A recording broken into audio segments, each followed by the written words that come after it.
Hey, everybody, this is Ace Frehley, and you're listening to Shout It Out Loudcast. Don't touch that dial. Oh, boy. Here we go. This is Gene Simmons. Put that cookie down. Kiss. I'm pressing the button. Star Simmons. Star? Paul Stanley. Is that what he does? Stop shouting. My name is Ace Frehley. He's not what you would call a handsome man. Oh, no. Here come the kiss times. Is that a positive thing? Okay. All right. I'm going to grab me an ice cold mellow yellow. Why? Why do that to the fan? Stop it. Why? Because fuck them. That's what we're talking about. 617-525-0850. You do? Hey, fucko. Do you like Kiss? Settle down. Hello. Hey, what's up there, Kiss Army? Tom Zeus in another episode of Shout It Out Loudcast, episode 271, Carnival of Souls, album review time. Tom. It's Carnival of Souls, the final session. Get it right. Yes, it's album review time. Nothing we love more than these. And I'll tell you, me personally speaking, there's nothing more that I love than a polarizing Kiss album review. Because when we do the classics, they're fun, but they kind of get a little boring. When we're doing something like this, oh boy. Yeah, you have been waiting to discuss this album for years. Yeah. Years. Yes. And you'll all find out why. So let's get to last week's feedback. As we always do, we go backwards before we go forward. What was last week's poll on the episode we did with David Ellefson, formerly of Megadeth?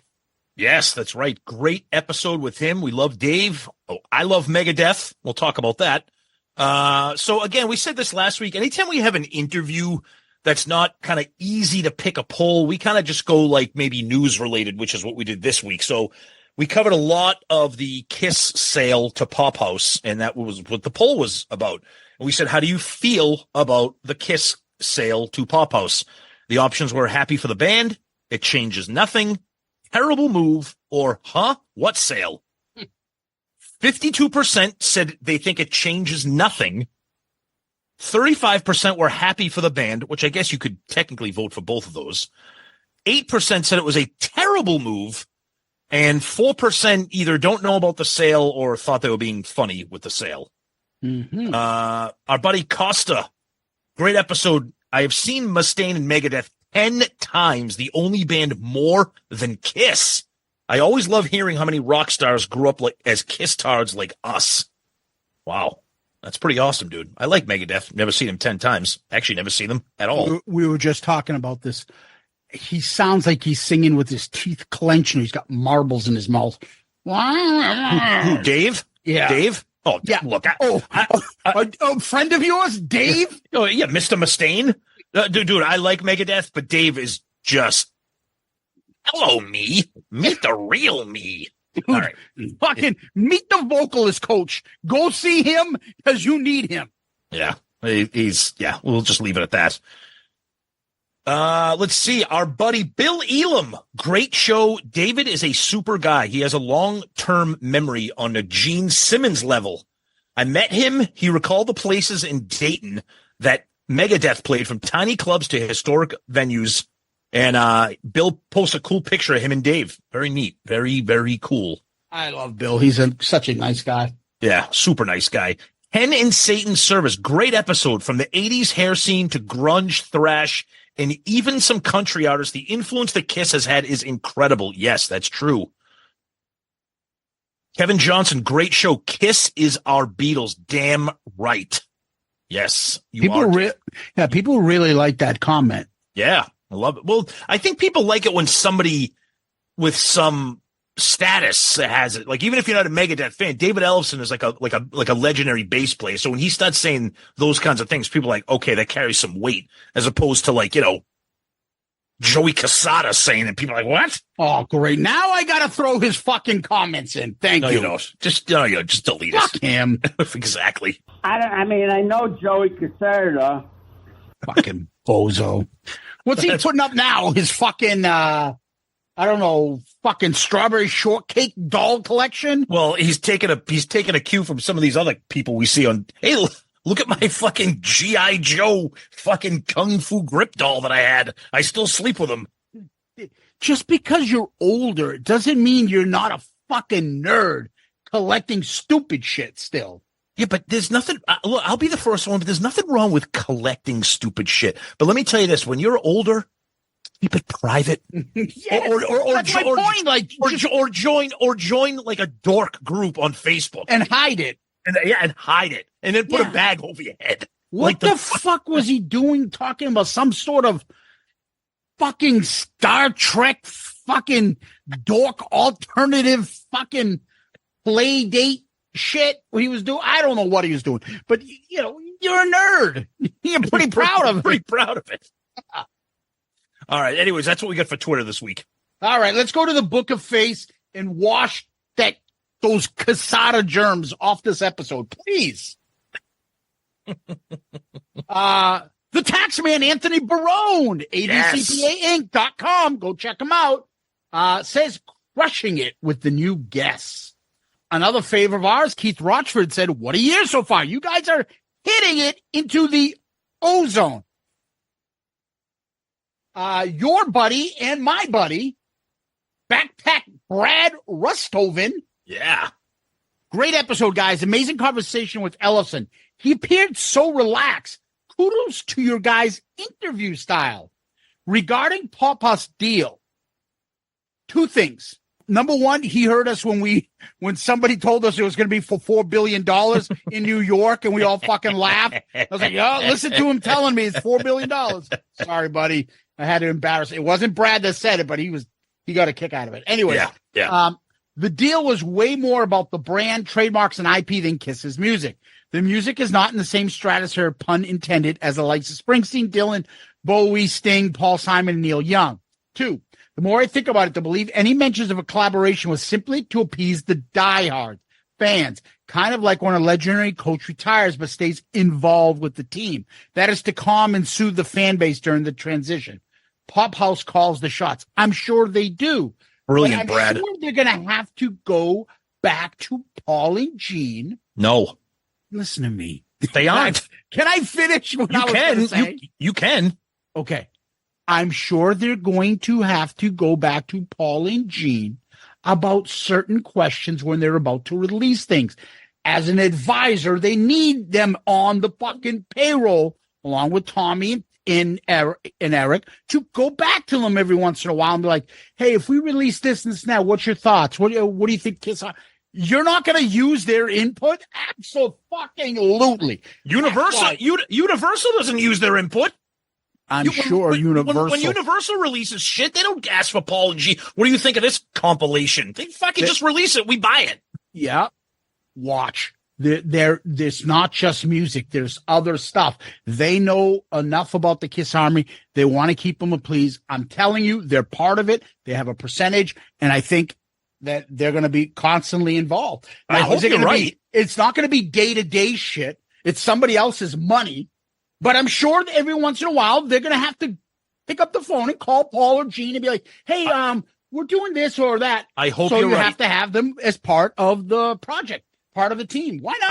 I hope you're right, because my fear is, like I said last week, is that it's going to be the Disney-fication of Kiss like they did with Marvel and Star Wars. And it just became an oversaturation and a lowering of the brand. So there's all sorts of things I've been hearing of what's going to be happening. And I don't like any of it. But I don't have a problem with it. If you want it, buy it. If you don't.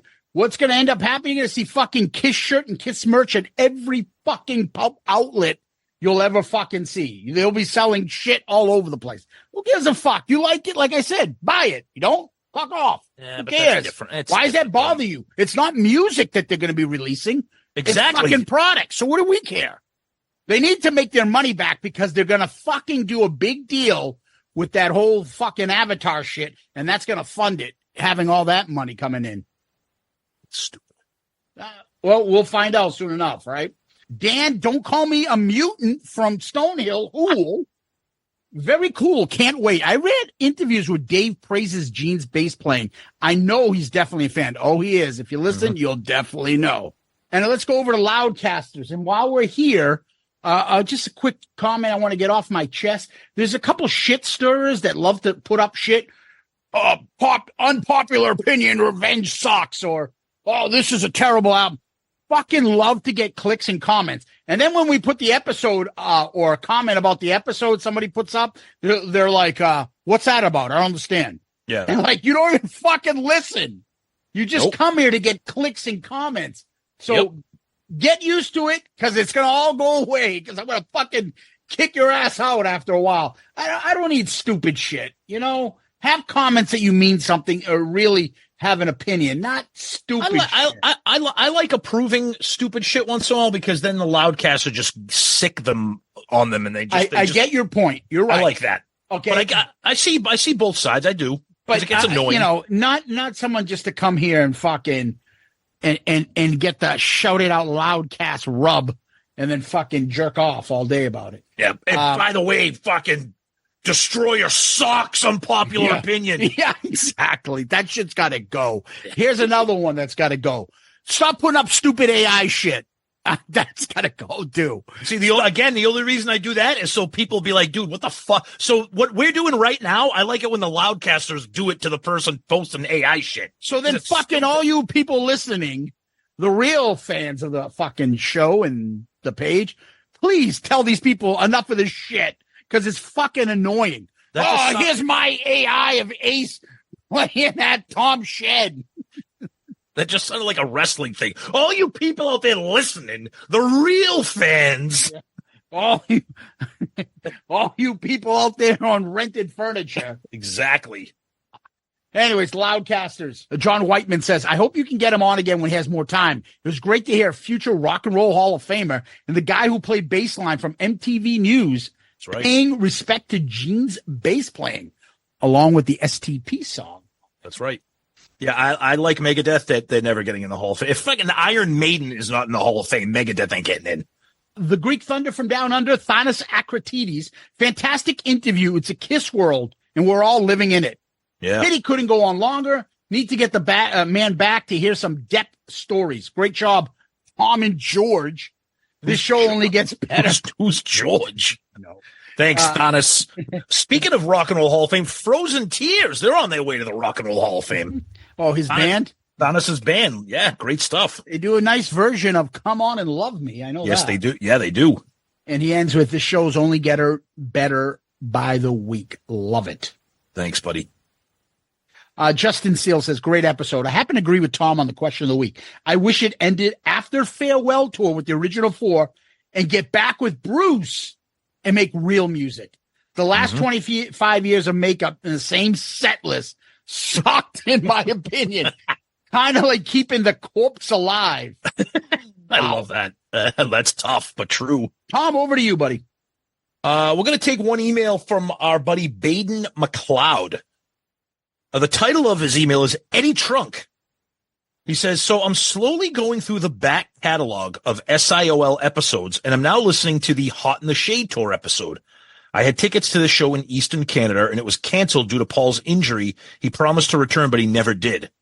You guys are also talking about how Eddie Trunk will never come on the show. This is like a movie. You know how it's going to end because Eddie was on your show, but how does it happen? I can't wait to find out. Keep up the great work. Best podcast on the interweb.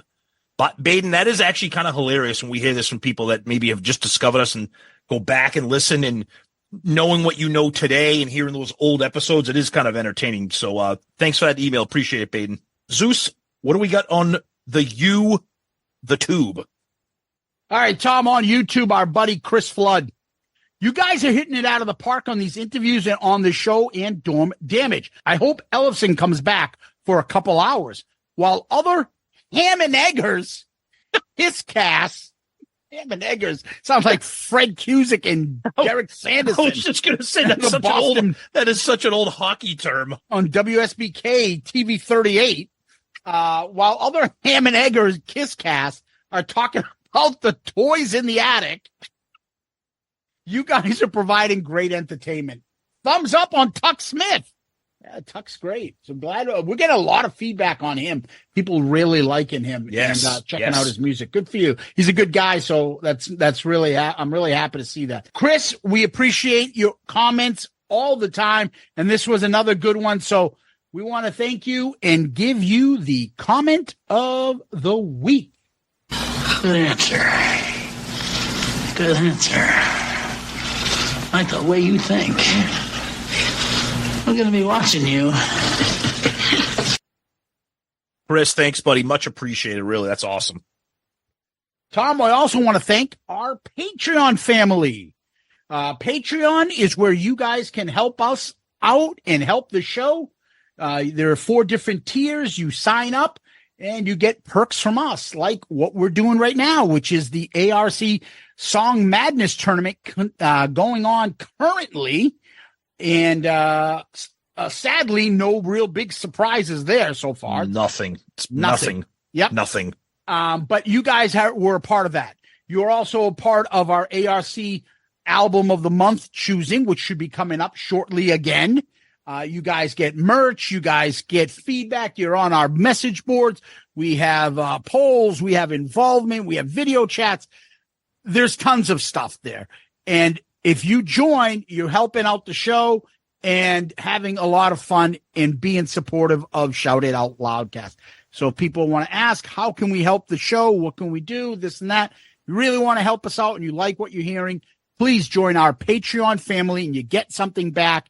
And we really appreciate it. So go to shoutitoutloudcast.com, our website, and right on the landing page, you'll see Patreon, or you just look up patreon.com or Patreon, the app. You look for creators, Shout It Out Loudcast, and you find one of the tiers that fits your needs and help the show. Anyway, we appreciate it. Thank you to all our current Patreon family members. We appreciate you. And please take a look and help the show. Thank you very much. Patreon family, we love you guys. Thank you so much for your generosity, whether you're a new member or you've been a long time first timer. We love you guys. Thank you so much. Please, if you're interested, check us out. You can find all the information on our website, or you can click on the Patreon link there, or you can download the app and search for us. Please, we much appreciate it. Thank you to everybody. Tom, what we do next is we go over to Kiss World, and not much going on, buddy. No, it's kind of weird because the big news was last week with the sale, and since then it's been like literal crickets. Nothing, no new merch, no new nothing. The members have been quiet, not really much. Bruce, as always, very active on his social media. Posted something today. We're recording on Wednesday, April 10th, about the anniversary of the Rock and Roll Hall of Fame. He's selling some cool BK Bruce Kulick Crazy Nights inspired merch. Check him out on his website. He's got a new cool T-shirt too. Yep. That kind of like diamond BK shirt. I like. Yep. And he's, I see he was advertising something else regarding the radioactive stuff that he was wearing during that era. Bruce is great, obviously, and he's always staying active. But in terms of the band itself, really very, very, very quiet week. Yeah. And that's okay, because we can still do a show without their news. That's right. We don't need the news. No. And Tom, what we do next is we take a little break. And we get ready to discuss Carnival of Souls. Carnival of Souls. Was that an album that I wrote a couple songs with Pepe Castro, my best friend? I think I got a couple writing credits on that. I don't remember. Did that come out before or after Houses of the Holy?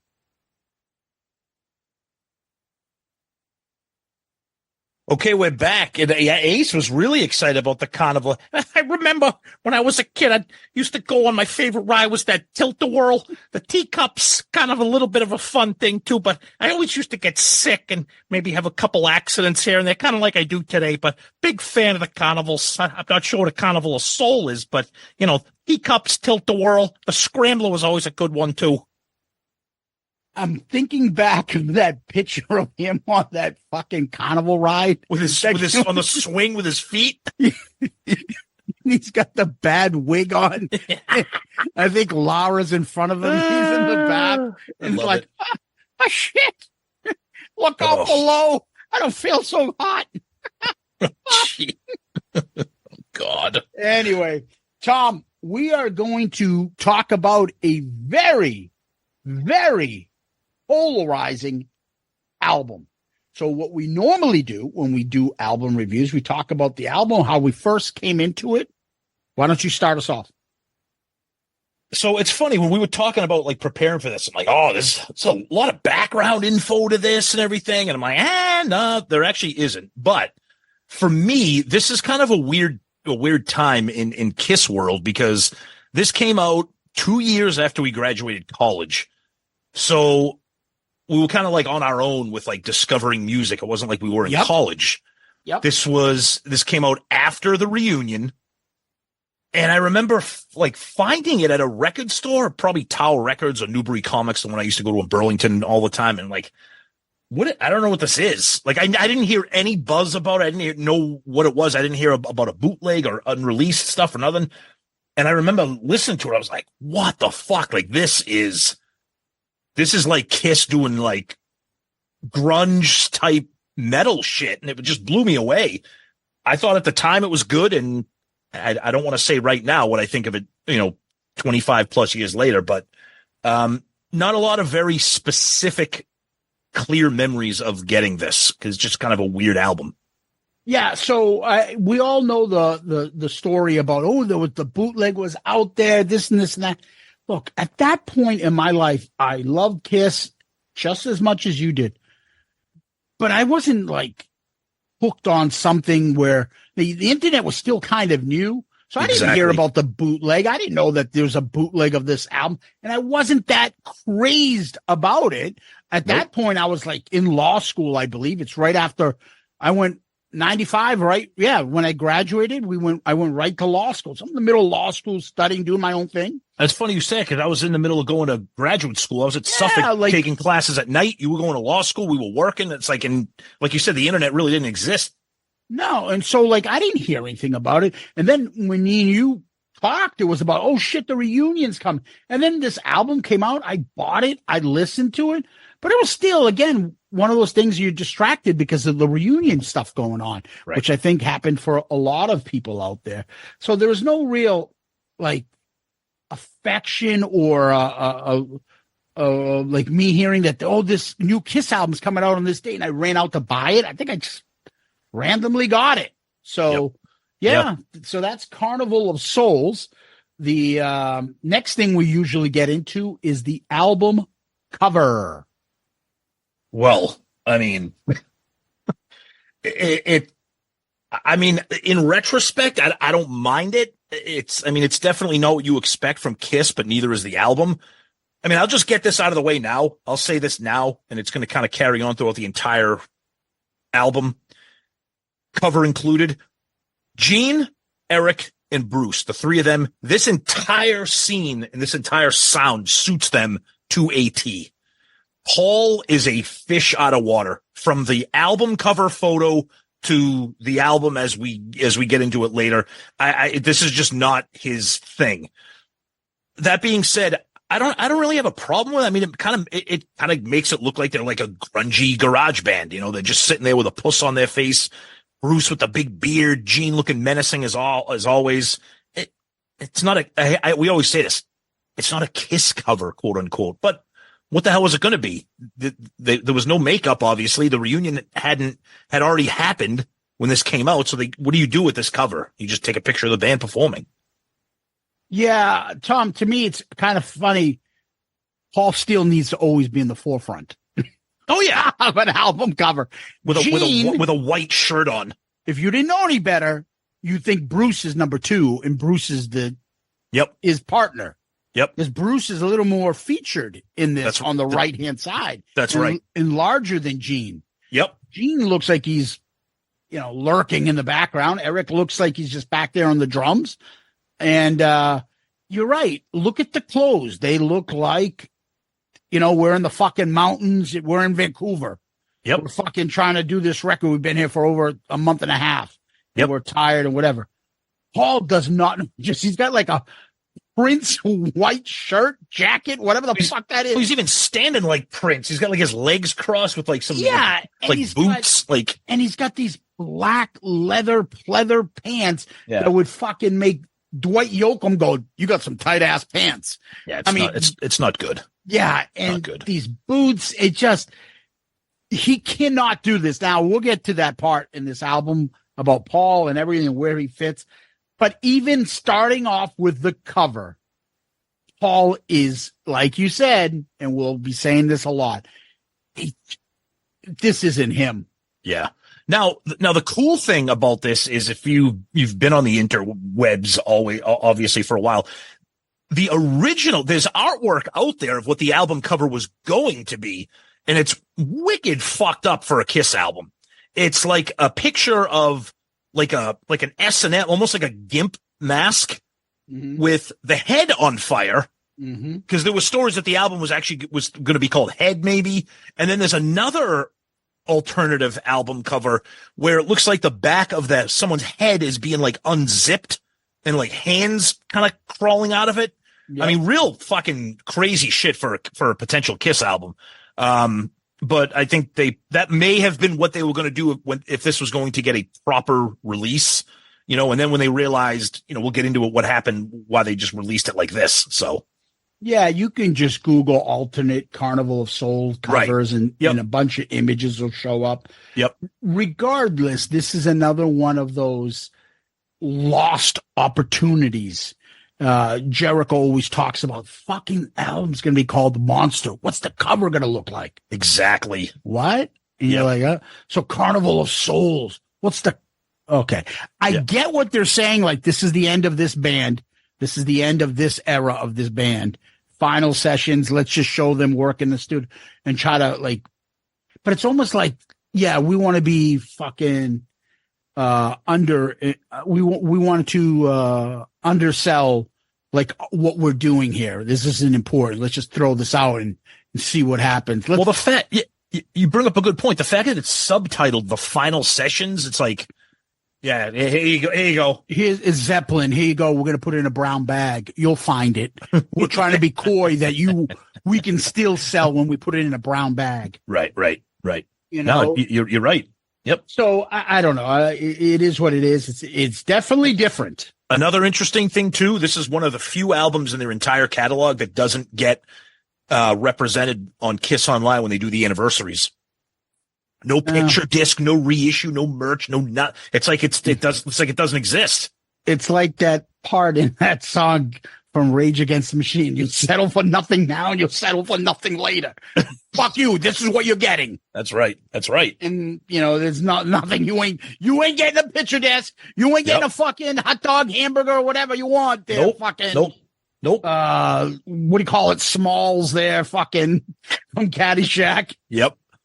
But I don't know. This is what I like to think. What we're going to be talking about is The Elder Part 2, because that's where this falls in. It's The Elder Part 2 of the Kiss catalog. Okay, hold that thought. We will definitely get to that. Hold that thought. Yeah, but I'm just telling you right now. Yep. Hence your comment about no reissues and things like that. Well, no, but remember what they did. They did a massive celebration for the 40th anniversary of The Elder. Yeah, but they released two different picture discs, T-shirts. How about the first 25 years of the fucking Elder, where they treated it like shit? You could barely find it. I remember, like when CDs and everything came out, you couldn't find this. Right. The Elder was fucking like, oh, we don't want to release this shit. Fuck. Yeah. No, you're right. All right, let's get to the actual album info. Yeah. Carnival of Souls. Although it was recorded in 95 to 96, it didn't get released as an official album, probably because they were losing money with all the bootlegs and said, fuck it, just put it out. October 28th, 1997. Wow. I was just going to say, it's interesting that they cared enough to officially release it because bootlegs were leaking. And it's also kind of, for me personally, I'm grateful to the bootleggers. Because can you imagine a fully recorded Kiss album not being released? Think about that. If the bootleggers didn't leak this, this would have never been released. I know there's a lot of Kiss fans out there that probably say, I wish that was the case. But I can't believe a recorded out, maybe the production wasn't completely finalized, but if it wasn't for the bootleggers, this would have been sitting somewhere. From what I understand. Yeah, in my vault. Yeah. From what I understand, I believe their I Walk Alone wasn't even the last track. It wasn't even on the bootleg and things like that. So I'm glad everything did come out. The album was produced by Toby Wright, Toby Wong, Toby Thong, Charlie fucking Chan. Toby Wright, who we love from the Alice in Chains albums. Yeah. And Paul and Gene. They got co-producing credit on it. The album went up to number 27 on U.S. Billboard. It has not been deemed anything, whether it be gold or platinum or anything. We have no rankings for us or certifications for it at all. I haven't seen any. Yep. It's the last album with Bruce. It's the last non-makeup album. There was no tour to support this album, obviously. It's the only album to feature a Bruce Kulick vocal. And as I said, it's kind of considered the Elder Part 2 for its stepchild-like fucking affection from the Kiss Army. The one thing I will say, though, I think this production is fucking incredible. I can't believe you just said that, because that's one of the things people hate about this. I fucking love the dry, I can't think of the right word, but it's not crisp and polished and powerful and overproduced. I don't know what it is about this. There are certain songs on here where it really stands out how much I love the production on this album. Like Butch Vig or something on Nevermind. I can hear it nice and clean. I get every instrument sounds, you can hear everything here. And the thing is probably because of his engineering background, Toby Wright. Yep. And then they're like, you know what, let's bring him in to produce this. Now, I think he's a fantastic producer and stuff. Yep. People either like his style or they don't. Me, I think this is one of the shining points of the album, is his incredible production. He's also the engineer and mixer on this album, Toby Wright. And there's another guy named David Bryant, was an assistant engineer. I don't know what that means, but you also hear a lot of people saying, "Oh, the album sounds the way it does because it wasn't completed. They released it because it wasn't completed." I'm like, okay, I don't have any information to confirm or deny that, but to me, this sounds like a completed, produced mixed album to me. Okay, so you know what I would say to that is, you go listen to Hot in the Shade, and then you go listen to this, and then tell me what the difference is. No, of course, yeah. So what is the big difference between those albums? Hotter Than Hell sounds like absolute dog shit and makes it unlistenable. And it was fucking produced by Paul and Gene. What's the difference between this one? They still have producing credit. You add Toby Wright in. Yeah, they brought in a fucking pro. Yeah, who fucking did an incredible job. That's done half-assed. This was done right. Another big thing here with this album, Bruce Kulick, 9 co-writes. 9 of 12 co-writes on this, which is fucking awesome. And another thing, and I'm sure we'll get into this as we talk about the song, Bruce plays bass on every song except for the Gene vocals, I believe. Now, there's a couple that he doesn't. So let's just bang that out right now. So he plays bass on Rain. He plays bass on Jungle. He plays bass on It Never Goes Away. And he plays bass on In the Mirror. Yep. So all the Paul songs. Yeah. The only Paul song I don't think he plays bass on is Master and Slave. Yeah, it's wild. Bruce is all over this album, which to me makes perfect sense because Bruce is a heavy rock guy. I mean, he was in Union. You listen to Union. Union is not that different from this Carnival of Souls album. I like that self-titled Union album. It's fucking great. We'll get to it eventually because it's a Bruce album. So with the exception of Master and Slave, he did bass on basically everything. Yeah, it's a fucking killer Bruce album to me. And then his lead guitar work is fucking insane again on here. Yeah. We'll get to it, obviously, but I gush over a lot of things with this album here. And no, it's not because I'm a grunge guy. We'll get to that. So the couple other things I wanted to bring up, and that is that Bruce at this point started getting his confidence and everything else. And I feel like he was going to be a Vinnie Vincent type of influence on the band had they continued to go forward. Totally. Yes. If you think about 100%. this, you would look at how Lick It Up, all of a sudden Vinnie gets all these fucking writing credits and all part of the writing. And Bruce said they appreciated it, and he just fucking went all in and made himself. He didn't just sit back and wait for them to ask. He got involved and was like, hey, what do you need me to do? Yep. And he did all that. And good for him because, Bruce's involvement with the band, who knows what could have happened in the future. I say that all the time. When it was question of the week last week with this line, or, when they ended or this line, I love this lineup. Love it. Yeah. And this is sadly the kind of like what would have happened from here. Who knows? Yep. I agree. Although you do get Tommy jumping in here with the writing credit, you got Jamie St. James coming in here with the writing credit.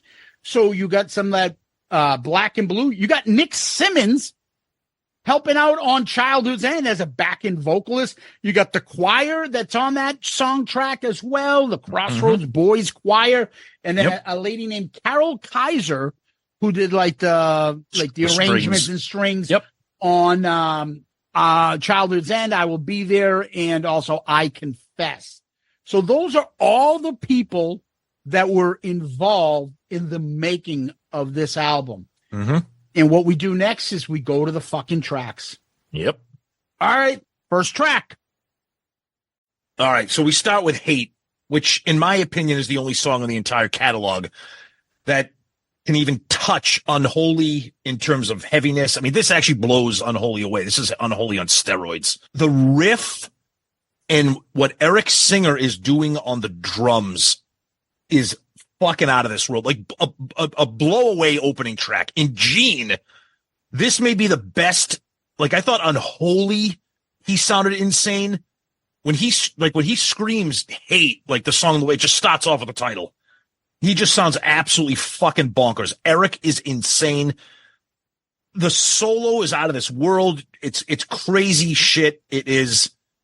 I just think this song is such a spectacular standout heavy metal demon song. Even like the outro when he's just like screaming Hate. I just think it's just fucking phenomenal. Hate. So it's written by Gene Simmons, Scott Van Zen, and Bruce Kulick. Bruce said he contributed to the bridge, but Gene brought in the song and the major fucking heavy riff. So you're right, Tom. This is just so grungy, heavy, dark. I think of this as the sister song of Unholy, and his scream and his growl when he says image of but it fits him. Like, to me, I don't think that he's pretending to be something else. Okay. So this is, everyone's like, oh, it's just a grunge. Yes, it is very Alice in Chains Soundgarden. The solo, even the solo on this, it sounds like the solo from Them Bones from Jerry Cantrell. It's fucking nuts. The fuzz on the outro, the feedback. But, so it works. If you look at the previous album, Gene, everybody was like, oh, Gene's got the demon back. He finally figured out how to be in this non-makeup era. Right. So this works for him. This character works. This evilness, the growl stuff. It's just amazing that this is the same singer that later on sings Seduction of the Interested. Save it. It's not saving it. I'm just saying the fucking vocal things that Gene can do. He's awesome. It's amazing. Yeah. And this is Earth, God of Thunder. Like that vocals. It fucking works. It's a kick-ass song. It really is. And I really think people would lose their minds if they ever actually played this song. Bruce got God bless Bruce and his band. They've done it on the cruise. But we didn't talk about the funny little intro part there when you get all that wicked feedback and everything. Yeah. But that little, that the vocals in the background and the verbiage that you can hear. Yeah. I think it's Paul, but it's back. Some of it's played backwards and it's through like an enhancer and effecting. And somebody is saying little Billy Corgan. I don't know what they're saying, but yeah, that's part of what they're saying at the thing there, because Gene loved the sound of Smashing Pumpkins. He said, I want to be the next, I want to be like Billy Corgan. And people were like, no, you're Gene Simmons. You don't need to be anybody else. Yeah. There's plenty of dialogue. You can read it in all the books and everything. And Behind the Mask, Gene's book, and Paul specifically about the fucking pushback.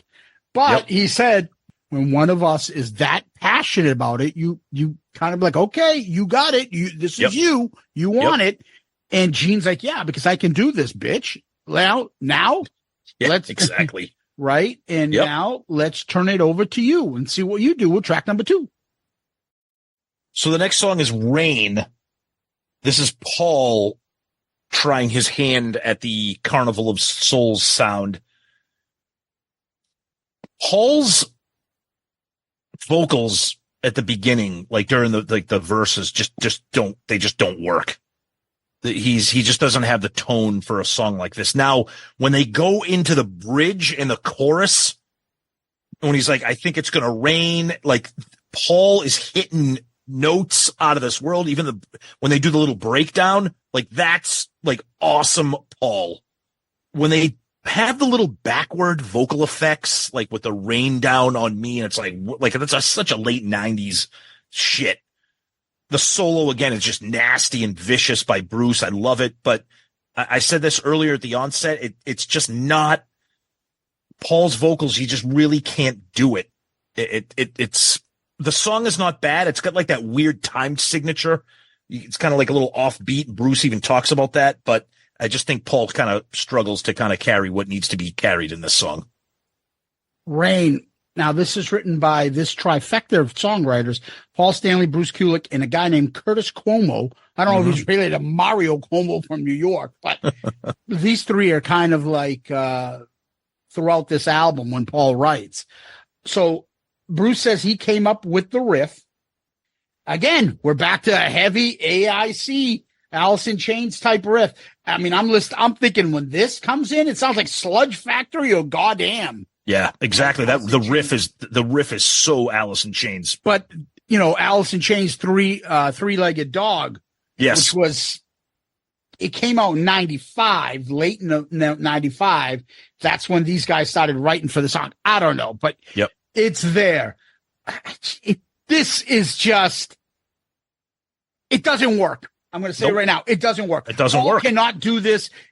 I feel like, I think he's trying, but Paul's singing stuff like, I can't stand myself anymore. That is not Paul Stanley. It's not believable. It's not Paul to listen to Paul Stanley, king of the nighttime world, the guy who wants to fucking rock tomorrow and tonight and wants to turn on the night, to say, I can't stand myself anymore. Well, plus the tone of his vocals, tell me what you want me. Like there's no gravitas to his vocals like Gene carries. Okay. For songs like this. Throughout this album, I have an extreme problem with Paul's delivery. Oh, me too. He fucks. It doesn't work. He's not singing Paul like. He's doing something else with his voice. The delivery is off. This is. He's trying to be like down and depressed, and like he's trying to be like a grumpy star child. It's just not. It doesn't work. In this particular song, it doesn't work. There are some songs where it works that we'll get to. I don't know. The drums are pretty big here. I put this another Cantrell-like solo. And that's a good thing. Like whatever Bruce is doing, it's a good thing. The song is okay, but do I need Paul Stanley singing about rain? No, this isn't the Rain song. It doesn't work. It's not Rain When I Die either by Alice in Chains. We don't want to hear that either. it's okay. Like I said, I can listen to this. This isn't what I want Paul's voice for or lyrics for. No. All right, let's go to the next track. Master and Slave. Absolutely killer, sick riff in this song. From the first time I heard this song to today when I listened to the album, incredible. And I love how during the verses, it's just the bass and the drums. But again, we just talked about it on Rain. A candle burning bright. Like now, when he gets to the chorus, it's spectacular. Every time I see you cry, tell me. Like, he sounds great. The band just absolutely kicks into another gear, and they sound killer. But the verses are just on this. Paul sounds great. I'm going to say this a lot because it's the way the songs are written. Killer during the choruses, asleep at the wheel during the verses. Another great solo, and I love when Paul does that scream. Like, instead of saying the word scream as part of the lyric, wake up to star 2. And then exactly, then he does the scream. I think that's killer. I love this song. I can deal with Paul's kind of weak verses vocals, but I think the song just rips. I think it's a great one. So Master and Slave, again, Paul Stanley, Bruce Kulick, Curtis Como. Cool opening riff. It's Gene's idea of just doing the bass on the verses. I love that. Yep. Bruce wrote the bridges and / chorus. It's the Paul delivery again with him and like driving by a car. Yeah,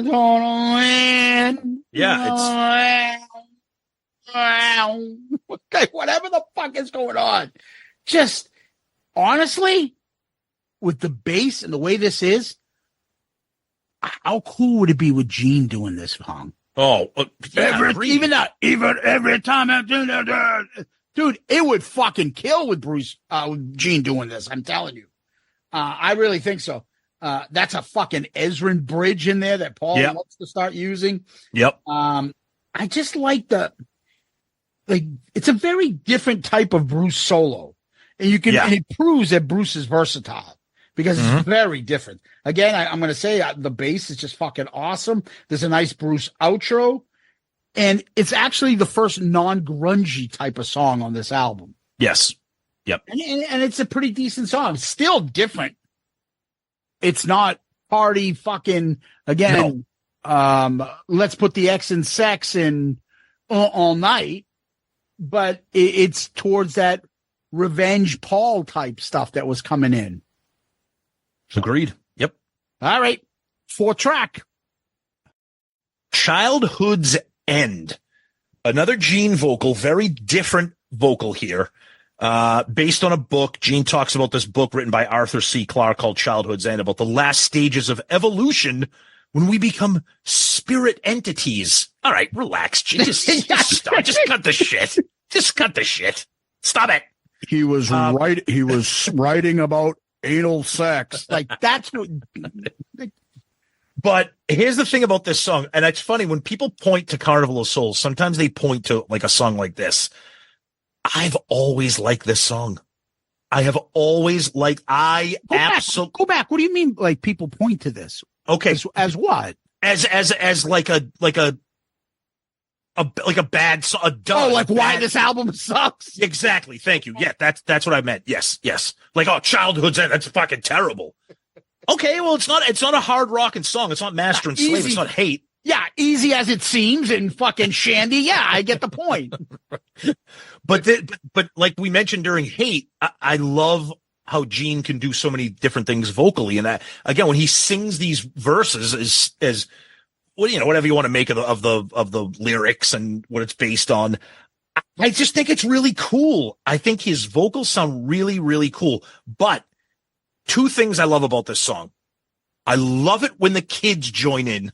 I absolutely love when the kids join in. But the best part of this entire song, if you can make it to the end of it, as the gang vocals in the chorus are kind of singing the melody of the, thing, and Gene's just kind of riffing, he does a little God of Thunder callback, which I fucking love, when he said, "You got something about you." And he's singing it differently. But I remember the first time I heard them, like, He just pulled fucking God of Thunder in the end, in the outro of the song. I just think it's a very cool song because I think it's very different. And for me, it's the kind of different that works. I think there was an episode once where I did this lyric as my final words, and I said, "You are my friend till childhood's end." Anyways, Childhood's End from Gene Simmons, Tommy Thayer, Yep, and Bruce Kulick. Wow, the last two guitarists jumping in here, foreshadowing it. Gene says Tommy came up with the chorus chord signature, but Bruce came up with the verse chord patterns. Mm-hmm. And Bruce played one of his favorite solos on the album on this. Yeah, it's great. You mentioned it. It's like Arthur C. Clarke's Childhood's End, something about humanity and stupid shit like this. I'm not even fucking going to entertain it. Don't. But the story is that it's about a friend that reads in the paper about his childhood friend who became like a rock star, AKA fucking at the time Kurt Cobain, and he blew his brains out or something like that. And he read in the New York Times. Yep. And on the box set, Tom, this is a big fucking thing. Okay. So on the box set, there's the different version of this. Yes. Go ahead. So it has the long outro on there, which Gene said that he did. It was his idea. They they just thought there was no need for it and they cut it out. They were right. Yeah. There's no need for it. I don't even understand the point of putting it in there. No, I agree. No, it's just fucking another a minute and something longer and a different all of a sudden chord thing that you're doing there. It has nothing to do with the song. There's no need. But like you always say, I'm glad it exists so that we can talk about it and say, I don't want to listen to it rather than not having it. But it's just another grunge type thing that Gene's all of a sudden the fade out and all of a sudden this other version of a different type of song comes in. Yep. It's like verse, chorus, verse after Something in the Way in Nirvana. It's just a lot of grunge. I'm surprised they're trying to do. Yeah, I'm surprised there's not like a hidden track 99 on this CD. Exactly. Gene burping after having an Italian sub. But anyways, Gene says everyone hated having the kids singers. I love it. It was hokey. It's funny when Ezrin does it. It's not hokey. Huh? He's right, though. I think that's kind of a funny point. So I'm thinking he's talking about the choir part of Great Expectations, not so much the little kids on the walkie-talkies on God of Thunder. Probably. Because those kids fucking rock. I don't know what he's talking about. That's not hokey. That's badass. I agree. I like Bruce's solos. I actually like the kids part because I don't think it's overdone. No. It's not fucking stupid like that Jay-Z song. Whatever that fucking stupid shit is that ruined that song. But you bring up a good point. And I think the reason why it works is because it's not too choirish. It still sounds like little kids. No, you have to really listen for it to pick them up because you just think it's background singers. And then you pick up that it's. Right. I think that's why it works for me. Choruses and stuff. Nick is one of the backing singers. And as we said earlier, the Crossroads Boys Choir. Yep. Was the ones on it. I like the song. I think it's different, but I think Gene can pull this off. Yep. Gene is non-makeup Gene works for this album. It works. Dude, non-makeup Gene works, period. We talk about that all the time. Yeah, but still you got, I wouldn't say that after listening to the last two tracks on Animalize, but that's me. Murder. You love that. Oh, it's fucking brutal. Lonely. I actually like that song, but it's not bad. All right. Tom, let's go to Paul's track next. I Will Be There. So this song is musically very cool. There's a lot of weird instruments here. Some Indian drums, tablas, they call them, weird kind of acoustic instruments. Very, very cool sounding song musically. Now, over the years, Paul is again very whiny. I know he wrote the song about his son. The lyrics are beautiful. It's heartfelt. It sounds believable. It sounds authentic. There's a breakdown in the song that I think is kind of cool. Different songs have different meanings over there. I mean, I'm a father to a son, so I kind of sometimes, I enjoy listening to the song. It's not a go-to track. It's not a standout track on the album, but I get it. I'm not gonna give Paul shit for writing a very heartfelt acoustic tribute to his boy, so I can't criticize him on that. he doesn't sound terrible. He just still sounds a little kind of weak and whiny, like we've mentioned on like Rain. Like it's still that real whiny kind of vocal that we don't expect from Paul and that we don't really like from Paul. But musically, I think the song is beautiful. I think Bruce and Paul together do a great job. I Will Be There, written by Paul Stanley, Bruce Kulick, Curtis Cuomo. Tom, there was a song, I don't remember which one it was. And I brought up the story when I was in music class in grade school. Mm-hmm. Me and my best friend growing up, Paul, would purposely sing horrendously so that the teacher would make a face like, what the fuck is that? Oh, yeah. Who the fuck is, that's what this one is. Yeah. It's what? Each and every day. Each and every day. We people want to work. What the fuck is this vocal delivery? Holy fuck. It is brutal. And then he, you know, when after that part, he picks it up a little and his voice goes higher and he's not talking it. It gets a little bit better. The song is not bad. It's not fucking shandy for me where I'm like, turn this off. This is fucking terrible. Right. I can hear this thing through. It's got a kind of, I don't know. It seems like something that Cornell would have put on the bonus CD for single soundtrack. Yep. An acoustic Seattle type sound. Yep. Okay. Paul says it's his son's favorite song. Of course it is. You wrote it about him. Yeah. And with that comes the whole just the insufferable Paul thing. When he has his mind on something, like we're all going to have to fucking deal with it. Yep. No, Psycho Circus is a classic. Yeah. You know why? Because you fucking don't stop playing it. It's not. It sucks. It doesn't suck. You know what? It's not that fucking brutal. It's not brutal. This song sucks. It's not a fucking classic. This song, this needs to be on the box set. Oh, it does? Yeah. This song from this album? Come on, Paul. Well, he's thinking that because he's like, nobody bought Carnival of Souls. Everybody's going to buy the box set. I want to have this song on there. Yeah, and like every time I look at you, he needs to fucking, no, I'm going to make this a hit. Exactly. Yep. Right? Yep. So, I don't know. He uses some fucking dulcimer or some weird guitar, 3/4 strings on it.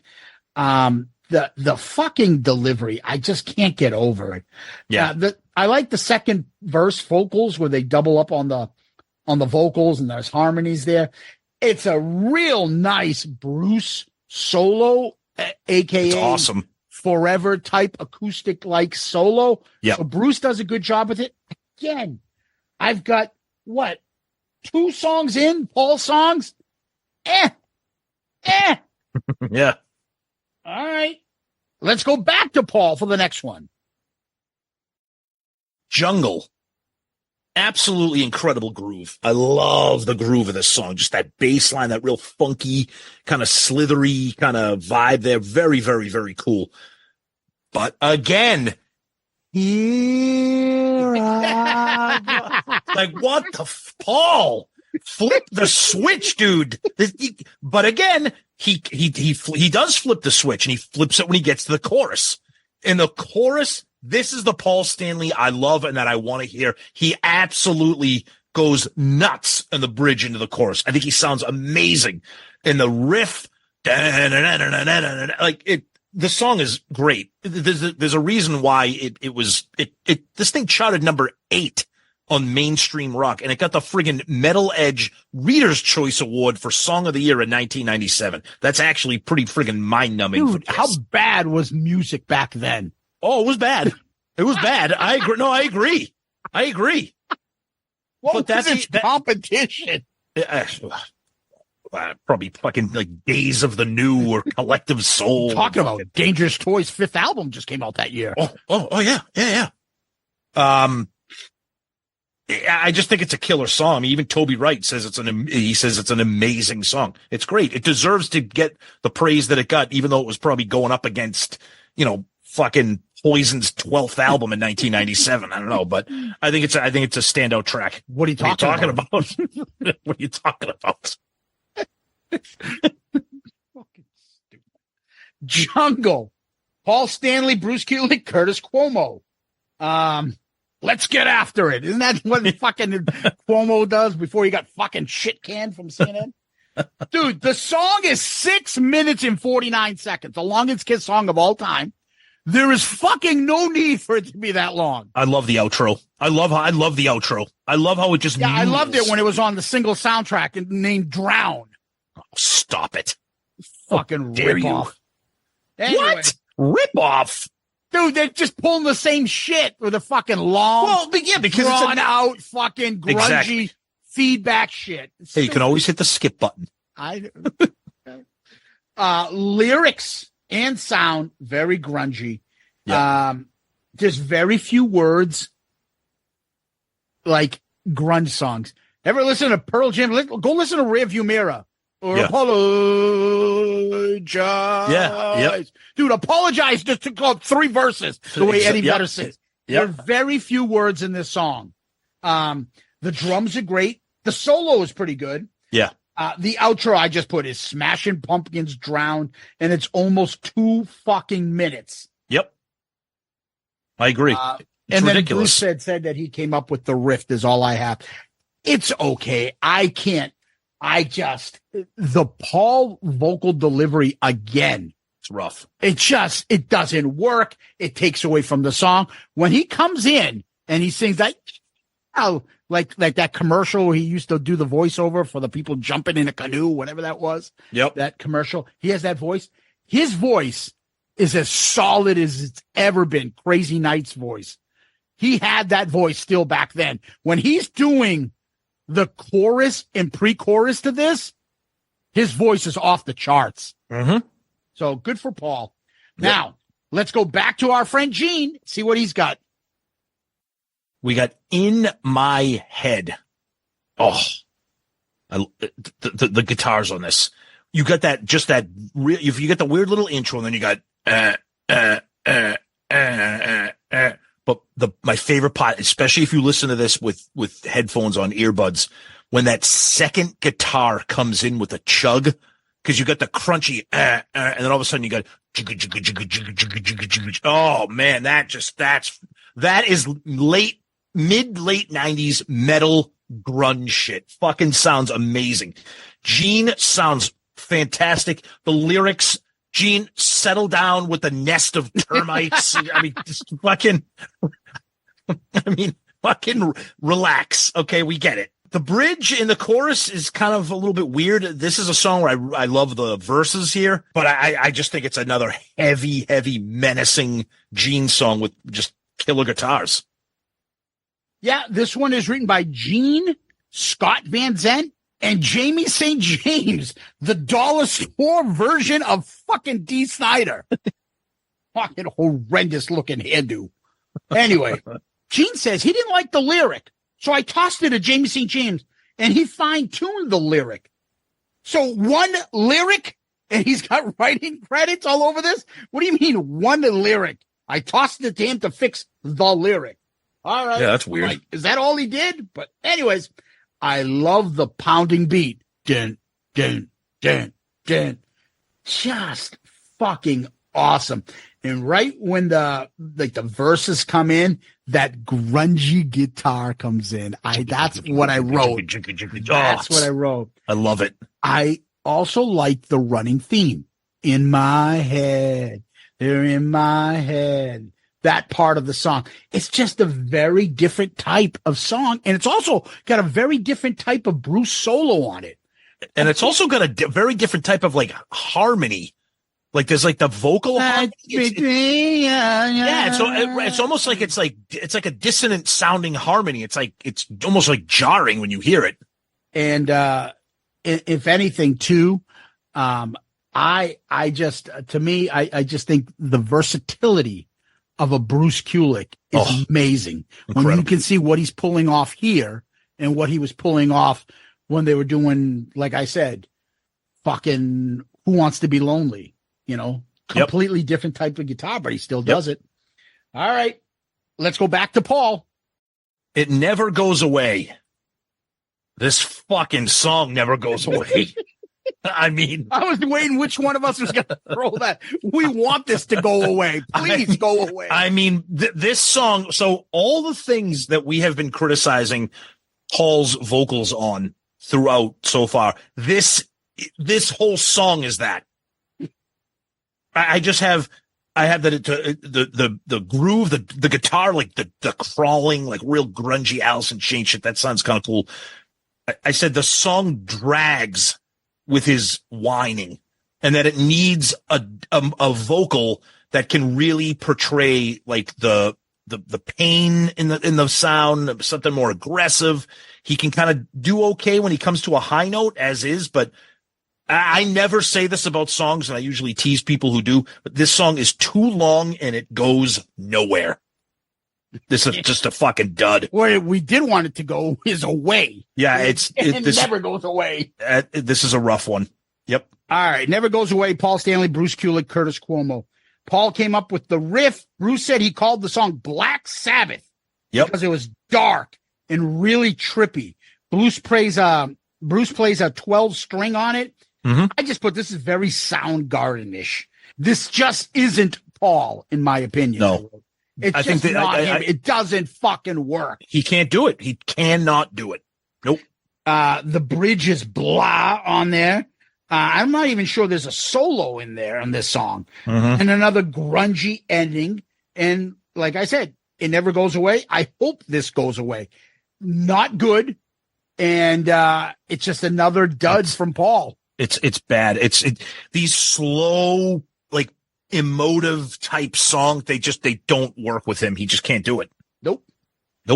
Let's see if we can seduce him next.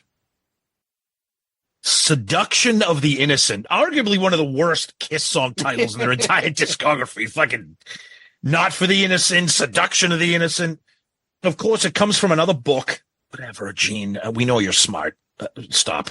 It's a weird song. It's an interesting groove because there's so many like instrumentation going on. It's got like that Middle Eastern vibe.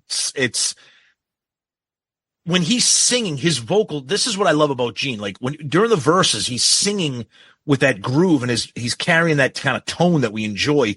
And then the song kind of flips. And then there's like the bridge into the chorus, and it turns into like a regular like rock song, like a rock rhythm. It's got a really weird solo, almost like it's like a fucking bazoo, or it's like bow, wow, wow, wow. And then it goes into a regular guitar solo that's fucking crazy. I like it only just because it's interesting. I just think it's really unusual, and again, I think Gene vocally could pull it off, but it's definitely an oddball song. All right. Seduction of the Innocent. Gene Simmons, Scott Van Zen. You said Gene got it from a book, Dr. Frederick Wertham, about the evils of comic books. And he goes into, if you read the fucking stuff from, I think it's from Behind the Mask. From Behind the Mask, about like, why does Batman have a young ward? Maybe they're gay. I think Wonder Woman is a dyke. Like, yeah. Like, what do you do? I know, it's insane. It's just like breaking down like the evils of comic books and the characters and stupid shit like that. So Gene says that he got a bit of this from a song he wrote as a kid. Here comes a fucking title for you, Tom. Do it. My girl gave me chocolate ice cream. See, you realize we've gone 5 years of this show without using that as a goof. And now we can. My girl gave me a chocolate. Honestly, is that a sex thing? I wonder if that's is it like a Pittsburgh platter? It's like a blumpkin. Like a blumpkin. Like what Vince McMahon did to some fucking wrestling chick. That's why he got kicked out of the WWE. Oh, baby, I could go for a chocolate ice cream right now. Bang my friend while I drop a chocolate ice cream on your forehead. Right up there with a fucking rusty trombone. Who the fuck enjoys that stuff? I don't understand. I'm like, oh, this sex is so good. I'm going to take a shit on your stomach. Oh, baby, give me some of that chocolate ice cream. I don't know. Gene, we asked Gene if he ever comes on the show. Is that about fucking taking a dump on something? It's about an ice cream as a child. I wrote it as I was 14. I didn't know those things. All right, Gene. Sorry, man. Didn't know. All right. Anyways, my girl gave me a chocolate ice cream, which had Middle Eastern melody in it because I'm Middle Eastern. I think it sounds like Head Down from Soundgarden. But not as bad. Yeah, but Head Down is awesome. I love that song. Well, yeah, and that's also got the Middle Eastern vibe on it, too, of course. I like Gene's trippy vocal delivery. Yeah. I love the quirky guitar solo on here that Bruce does. I think it's fucking great. And then he turns into something a little bit heavier. I like the lyrics. I like the song. It works. Gene can do this shit. I like it. Me too. Me too. All right. Do you confess that you like it? 10th track on the album, I Confess. Okay. The beginning of this song with like the weird string effect, Gene kind of singing along, like, where is this song going to go? And then the song just fucking rips into gear, and I love it. His vocals, what the band is doing. This, I just wrote simply, this is awesome, Gene. I just think the song kills, and I like how it kind of peels itself back a little bit during those verses. But it's like, you confess, you can't. Oh, and what the band is doing, oh, it's great. And then I love during the outro of the song, the guitars are kind of like just real heavy shit on the way out of the song. I think it's a killer song. Of course, Gene tells a story about how he met a religious guy, and he talks about a priest who committed a crime, and who do you confess to if I confess to you, and blah, blah, blah. Like, whatever. I love Gene, but sometimes he gets himself carried away, but he's cool. At least he's interesting. I just think the song rips. I love it. All right. I Confess, written by Gene Simmons and somebody named Ken Tamplin, who's like a vocal coach or some Christian rocker. So I don't know. He says he got the title from the Alfred Hitchcock classic with Montgomery Clift playing the priest, I Confess, where you got to see it. I love Hitchcock movies, and I love Montgomery Clift. I think he's the best 50s fucking actor there was. The founding of the method acting and all that shit. Him, James Dean, and Marlon Brando. Anyway, the guy confesses to him in the confessional, and then he has second thought. Shit, is the priest going to rat me out? And and it's just the acting he does with his eyes. It's just incredible because he can't speak, but he fucking wants to save people without breaking his confession. So anyways, it's a great movie. So I don't know what the fuck it has to do with this song, Gene, but regardless, I love it. Gene says the song was about being upfront. No hidden skeletons, about girls, who I am, where I come from, and what I believe in. I think the opening is Aussie-like, almost. And I love Gene's vocal delivery. I think it's got a nice solo, and this is one of Gene's better songs. I really like this song. Me too. Yep. So, all right, let's go to Paul's last track. Here we go. In the Mirror. Now, this is what I want from Paul. Awesome riff. Great drum groove. The song is moving. It's driving. It's a killer tune. And one thing I noticed, again, we always talk about this sometimes on ARC or here. This is a good headphone album. We talked about the production earlier. In the verses, when the band is kind of ripping along there, there's like almost like a distorted, like slide guitar effect that you can kind of hear with the I think it's Bruce that's doing it. Paul sounds great. Because it's upbeat. It's an upbeat, fast, energetic song. So he sounds great. The chorus, when it slows down, it's like, and then, he's kind of singing in that weird kind of like melody. The chorus is okay. Right before the Bruce's killer solo, Eric gives us almost like an Anton Fig style, rip it out, like drum fill. Yes. Fucking killer shit right there. And then Bruce just goes into this ripping soul. This is a great song. This is what Paul should be doing on this album, not all that whiny shit that we already talked about, because I think this song really stands out for me. Yeah, In the Mirror, Paul Stanley, Bruce Kulick, Curtis Cuomo. Bruce says it's a Hendrix-like riff. I say it sounds like My Wave by Soundgarden. Think about it. Yeah. Okay. I think you see it now. Yeah, I got it a little bit. Yes. Okay. The chorus, it's just not a Paul Stanley chorus. No. It's better than his previous efforts. It's got a good Bruce solo on it. It's okay. But Jesus Christ, I can't think of other Kiss albums that don't have at least 2 to 3 I go-to tracks by Paul. Right. So we'll get to the song rankings, but okay, not bad. Let's go to the final track.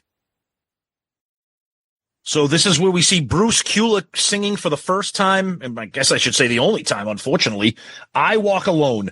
The very beginning of the song with those effects sounds like every single alt-rock song that came out in the 90s, if you grew up listening to that stuff. I think Bruce vocally, I think he sounds cool. I think the chorus is cool, but the thing that I really like about this song, and I really, shame on me for not paying more attention to it in the previous listens, but every time we do an album review, you really listen to these songs over and over again. I really, really like how the song builds and builds. And as the song near the end, all those verses are now sung by a gang. Yep. It's not just Bruce, and it's no offense to Bruce's ability to sing them on his own. I just think it really adds a lot of gravitas and kind of power to the song. I think it's awesome. The one thing that really I don't like, and sorry, Bruce, if you're listening to this episode, apologies, and I know it was 1995, 96, 97, the backward effects. I don't like it. I get it that people were doing it. It went on way too long than it should have. But I think the song is really good. It's too bad that it's the only time we ever heard Bruce singing, but I really like how the song starts off one place and kind of builds up until the very end. I think it's a good job by Bruce. And I'm not just saying that because we're friendly with Bruce. I think it's a good song.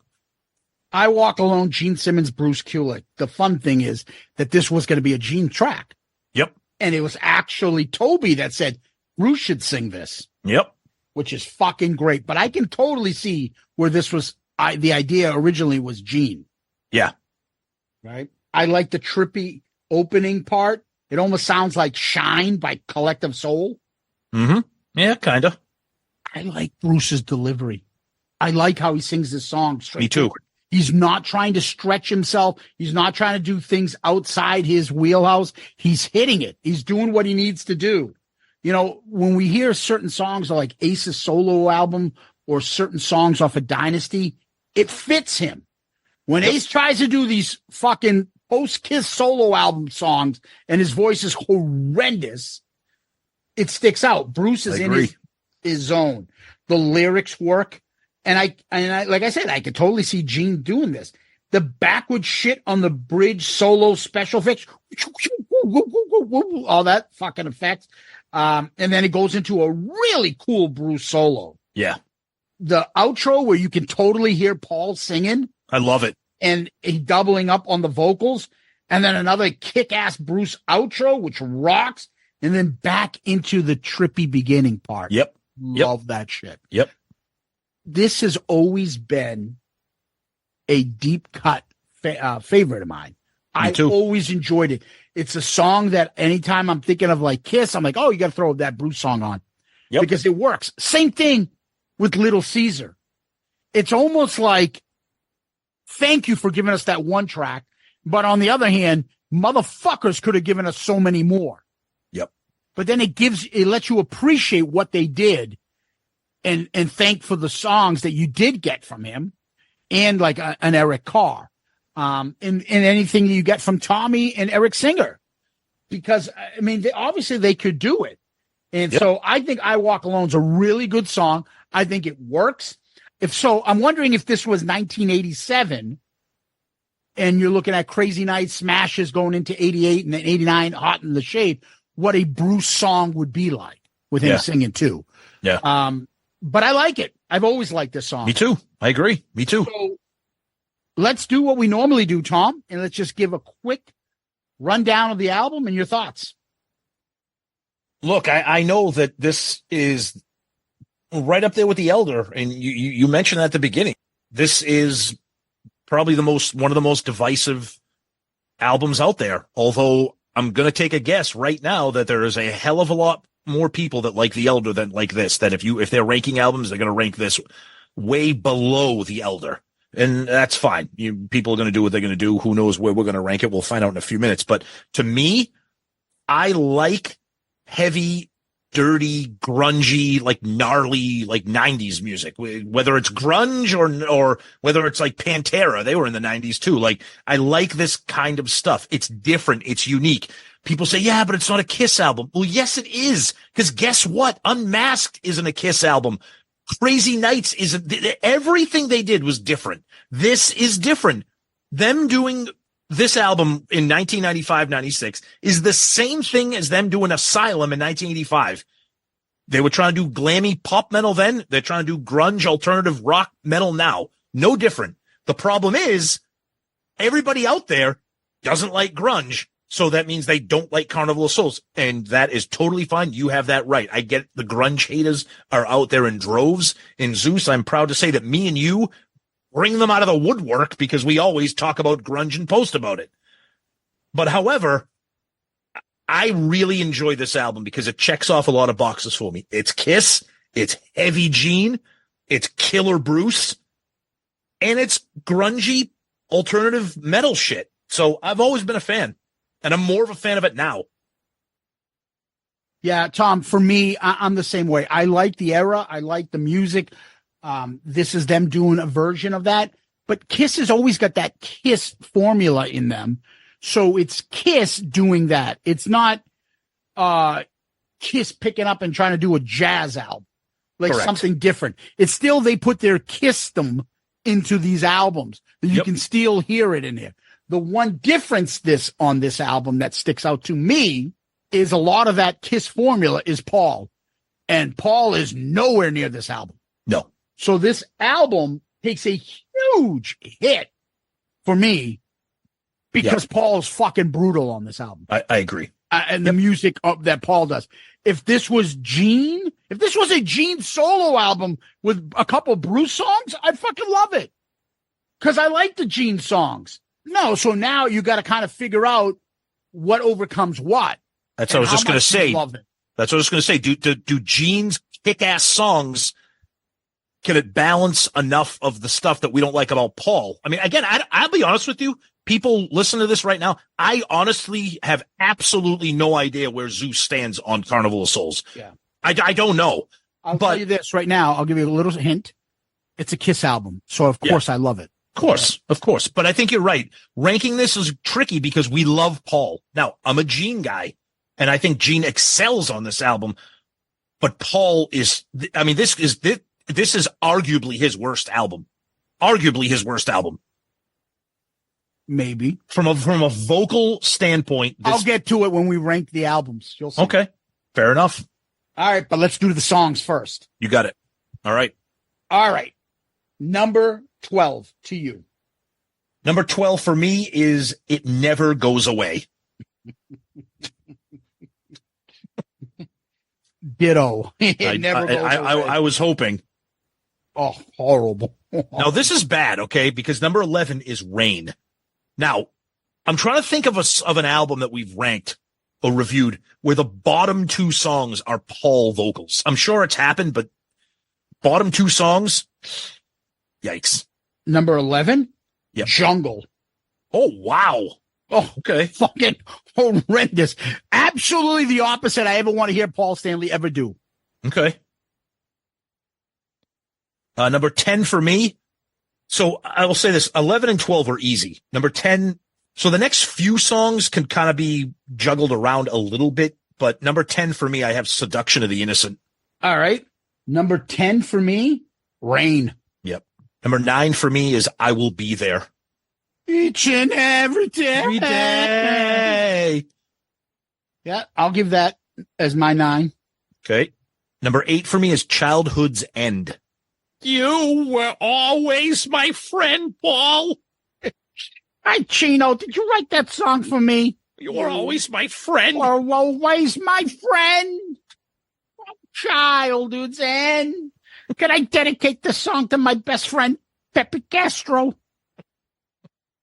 Number 8, I'm going to go with In the Mirror. Oh, wow. Okay. Number 7 for me, I'm going with Bruce. I Walk Alone. Number 7 for me, The Master and Slave. And yes, I just ranked all the Paul songs as the worst songs on the album in a row. Think of that. That's fucking ugly. That's true. Number 6 for me is Jungle. All right, 6 for me, I'm going to go with Childhood's End. I like the song. Yep. Number 5 for me is In My Head. 5 is Seduction of the Innocent. Wow. Number 4 for me is In the Mirror. I just love that riff, that groove. The chorus kind of, but I love it anyways.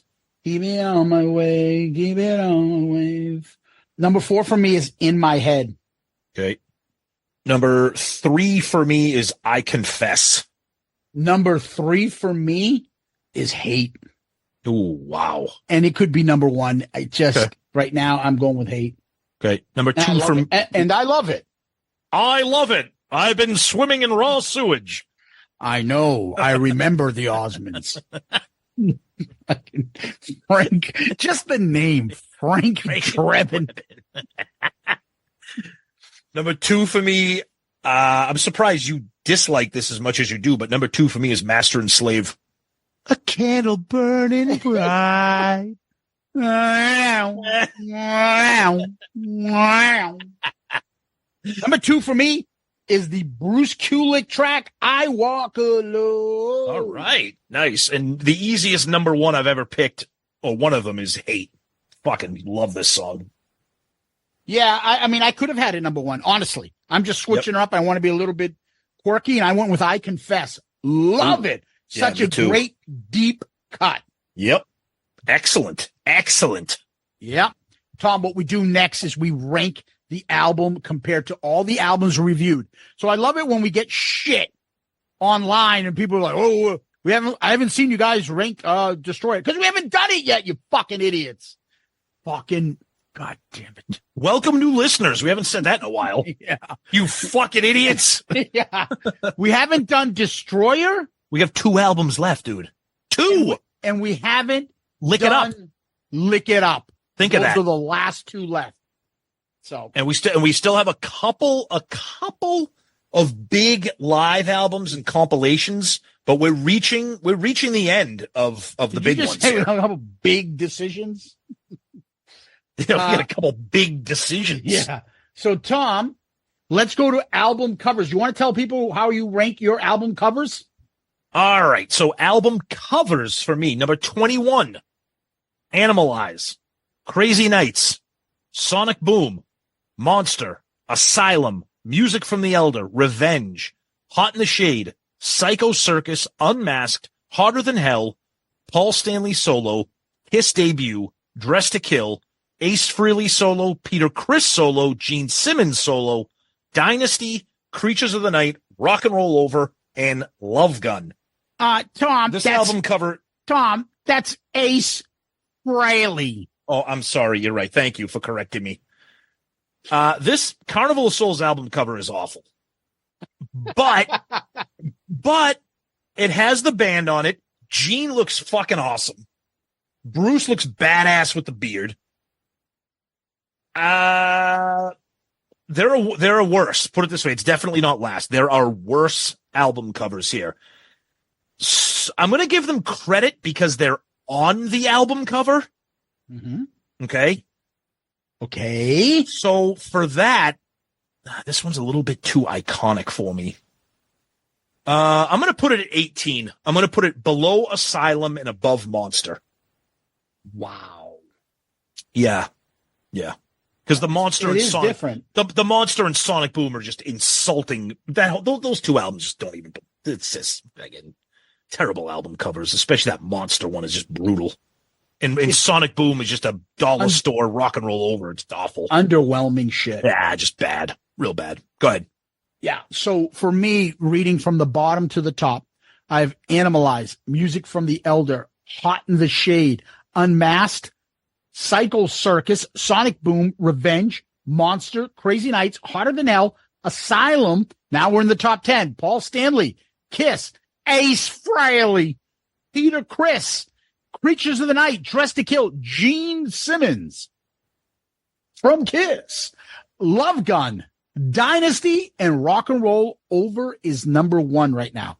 I am putting Carnival of Souls number 17 underneath Sonic Boom, but above that stupid Psycho Circus monstrosity. You love everything about that album. Yep. With 2 albums left, I don't see Animalize leaving that bottom spot. Yeah. Horrendous album cover. So I have mine at 18. You have yours at 17. Yes. Okay. All right, Tom, here comes the fun part. Oh, boy. Let's rank this fucking album. This is where it's going to get ugly. All right, my album rankings. Dead last is Sonic Boom. Then Monster. Peter Criss solo album. Music from the Elder. Psycho Circus. Animalize. Gene Simmons solo. Creatures of the Night. Ace Frehley. Hotter Than Hell. Asylum. Top 10 is Crazy Nights. Hot in the Shade. Unmasked. Paul Stanley. Rock and Roll Over. Kiss debut, Revenge, Dressed to Kill, Dynasty, Love Gun at number 1. Oh boy, people flipped out when I ranked a couple albums the way I ranked. They're gonna flip out when I rank this one. Oh yeah, actually, this isn't as difficult as I think it's going to be, but I can't wait. You can send your hate mail directly to shoutoutloudcast@gmail.com. And attention, Tom, because I am ranking Carnival of Souls number 13 below below Hotter Than Hell and above Ace Frehley solo and Creatures of the Night. You heard it here first, baby. Tom, you're insulting me, brother. What did I ever do to you? I like the album. Holy shit. Yep. Wow. Yep. Well, we'll get into a discussion right after this. Okay. All right. So mine so far. Monster is 21. Unmasked. Gene Simmons. Psycho Circus. Animalize. Asylum. Sonic Boom. Ace Frehley. Music from the Elder. Hot in the Shade. Peter Criss. Crazy Nights. Dressed to Kill. Hotter Than Hell. Paul Stanley. Love Gun. Revenge. Debut album at number 4. Creatures at 3. Dynasty at 2. Rock and Roll Over at 1. Come on, you know you want to do it. Well, hold on a second. Now you're talking. So I am looking. It's towards the bottom. Oh, I know that. It's a Kiss album. I love it. I do love this album. That's my point about Kiss albums. It's still Kiss. Okay? It's last. Oh my, that is shocking. Oh, I'm not going to lie. That is All right. Let's go through this. That is in real time, shouted out Loudcast shocker. I would have never guessed that in a million years. And I like the album. I would have never, ever guessed that. Here's the problem, jerky. All right. You like Unmasked more than this. Unmasked has one of my favorite songs, You're All That I Want. It has 3 Ace songs, which are pretty decent. Okay. What makes the world go round. Go ahead. The one difference about this song is, and I fucking hate the Paul Stanley songs on Unmasked for the most part, except for What Makes the World Go Round and Is That You's all right. Yep. But Easy As It Seems, Tomorrow, and fucking Shandy are horrible Kiss songs, horrible Paul Stanley led songs, just fucking terrible. I don't want to hear that. Your Monster ranked higher than. Let me finish. So I'm like, those 3 fucking songs are horrendous, but he does have a couple redeeming songs on there. And plus, I love the Gene's Naked City's a great song. You're All That I Want it's just super dear to me. And I like the Ace 3 songs. They're fun. Okay. They're not bad. Now, let's go to the next album underneath that, Monster. And this is where I was going back and forth. Okay. The best song between both these albums to me is not even close. It's Hell or Hallelujah. That's the best song by far. So it obviously has the best track. Then I look at any song I fucking hate on this album. And I look at Monster and I'm like, I don't really hate anything. Some of these songs are like, what's the best that Paul brings to this album? No way. Like even like Last Chance. That's not bad. Okay. Shout Mercy. Even Gene's The Devil Is Me and stuff.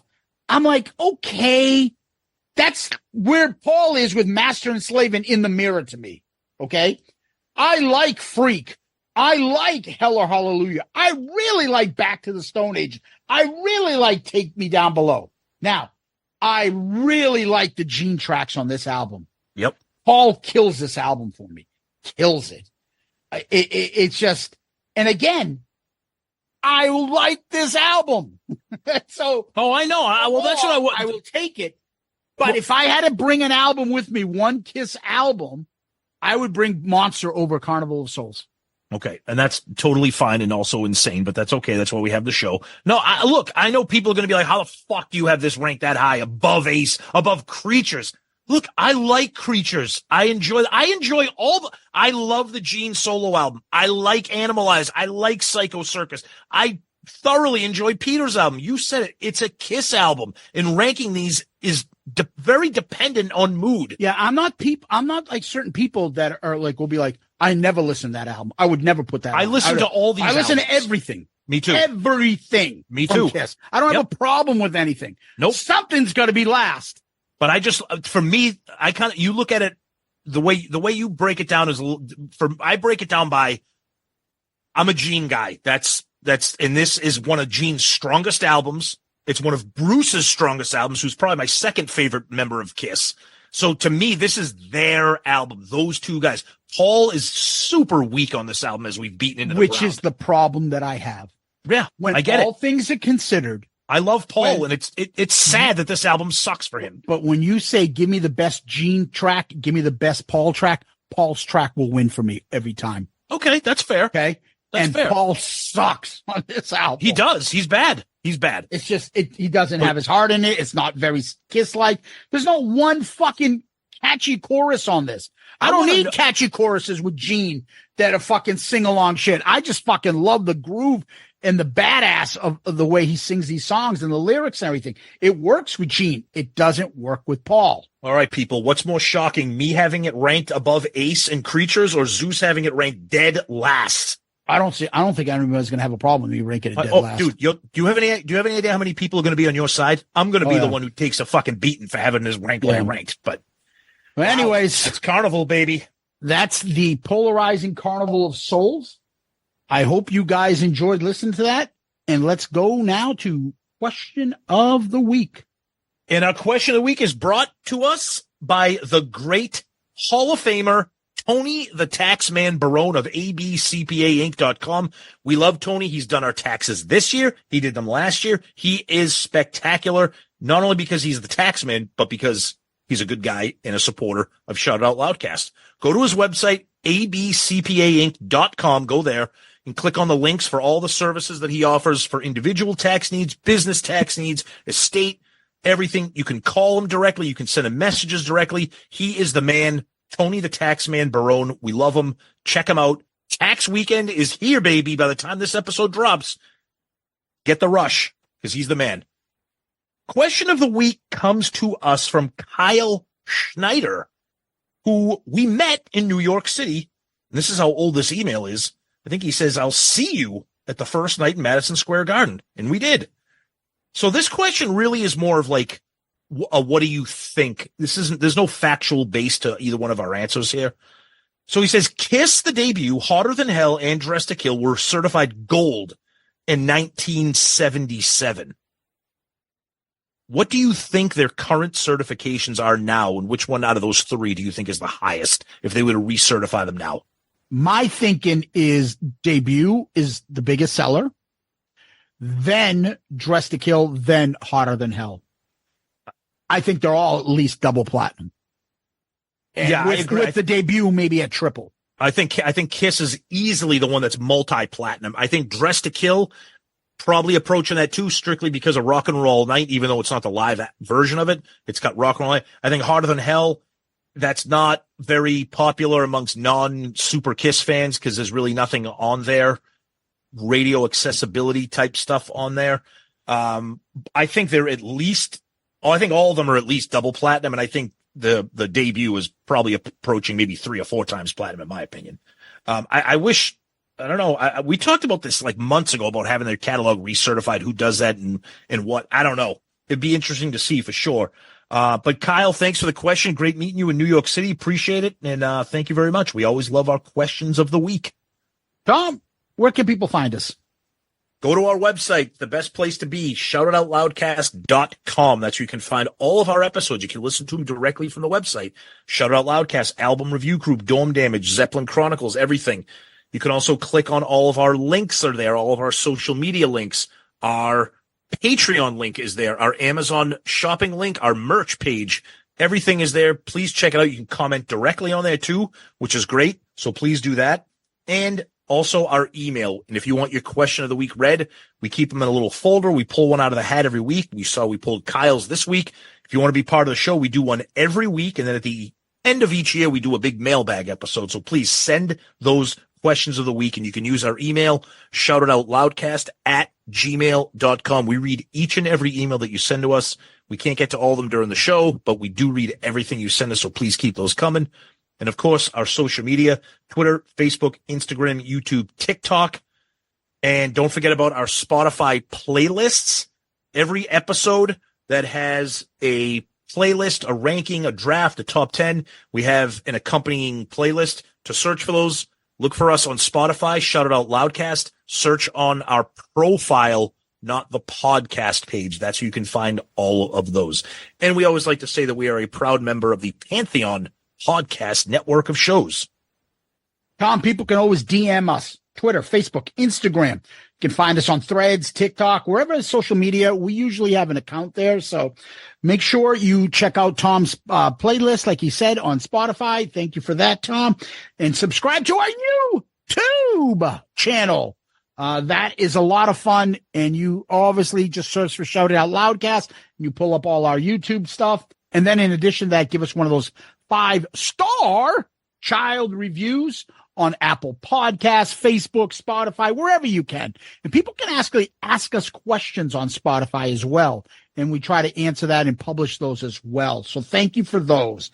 You can email us at shoutitoutloudcast@gmail.com, shoutitoutloudcast@gmail.com, and then make sure you go to our website, shoutitoutloudcast.com. There you get merch, new shirts and designs, Shout Out Loudcast merch.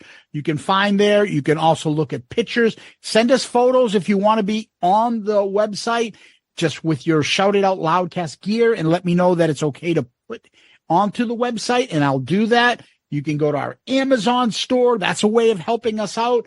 And in addition to that, you can look at the photos of our previous guests and guests that we're getting. We're getting a bunch of people. I think we got to give it a rest because we want to get some regular episodes in, not just interviews. But yeah, we've just been on a hot streak here, and we appreciate all the kind comments and texts and everything that we got recently, specifically today at the episode dropped for Steve Vai. A lot of our good friends emailed us and texted us. So thank you very much. That much appreciated, guys. And we got some more coming too. So get ready. Absolutely. Yes. Thank you. Anyway, Tom, what we like to do is end on famous last words. You got any?